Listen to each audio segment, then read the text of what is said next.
Greetings to my wonderful viewers. Welcome to another episode of In-Depth Analysis.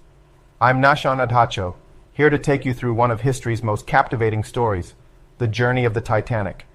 From its construction to its tragic end, this tale is both inspiring and heartbreaking. Let's dive in. Before we delve into the Titanic's story, let's touch on an eerie prediction made years earlier. In 1898, author Morgan Robertson published a novella titled The Wreck of the Titan. The fictional story described an unsinkable ocean liner named Titan, which struck an iceberg during its maiden voyage and sank in the North Atlantic, leading to massive loss of life due to insufficient lifeboats. The parallels to the Titanic tragedy, which occurred 14 years later, are astonishing. Was it a coincidence or a forewarning of humanity's overconfidence in technology? Let's keep this thought in mind as we unravel the story of the Titanic. The Titanic was a marvel of early 20th century engineering. Built in Belfast by Harland and Wolff, it was the largest ship of its time, measuring 882 feet long and weighing over 52,000 tons. Designed to be unsinkable, it boasted 16 watertight compartments and the latest in maritime luxury. Construction began in 1909, and by 1912 the Titanic was ready for her maiden voyage. Thousands of spectators gathered to witness her launch on May 31st, 1911, a moment of pride for the White Star Line and a symbol of human ambition. The Titanic departed from Southampton, England on April 10, 1912, bound for New York City. On board were over 2,200 passengers and crew, ranging from wealthy elites in first-class cabins to hopeful immigrants in third-class quarters. The ship made brief stops in Cherbourg, France, and Queenstown, now Cobh, Ireland, before heading across the Atlantic. Passengers marveled at the luxury of the ship, its grand staircase, elegant dining rooms, and cutting-edge amenities. But as Titanic sailed westward, warnings of icebergs began to pour in. Iceberg! Dead ahead! Iceberg, dead ahead, sir!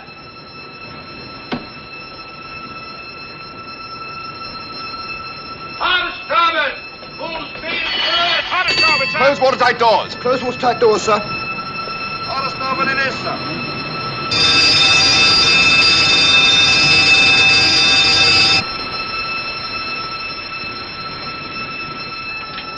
Helm's hard starboard, sir! Despite these alerts, the ship continued at near maximum speed, a decision that would soon prove fatal. At 11:40 p.m. on April 14, 1912,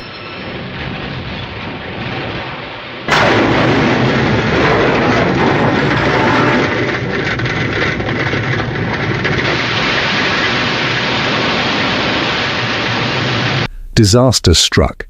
The Titanic collided with an iceberg, tearing a series of gashes along its starboard side. Initially, the damage didn't seem catastrophic. Passengers in first class continued socializing, and the band played soothing music. But within an hour, water had begun flooding the lower compartments. The crew quickly realized the ship was sinking. As the situation became dire, panic erupted. Lifeboats, already in short supply, were launched half-empty in the early stages of evacuation. The policy of women and children first saw families torn apart.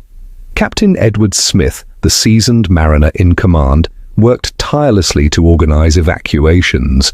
Reports differ on his final moments. Some say he went down with the ship, while others claim he continued aiding passengers until the very end. By 2:20 a.m., just under 3 hours after the collision, the Titanic slipped beneath the icy waters of the Atlantic. Out of over 2,200 people on board, only 706 survived.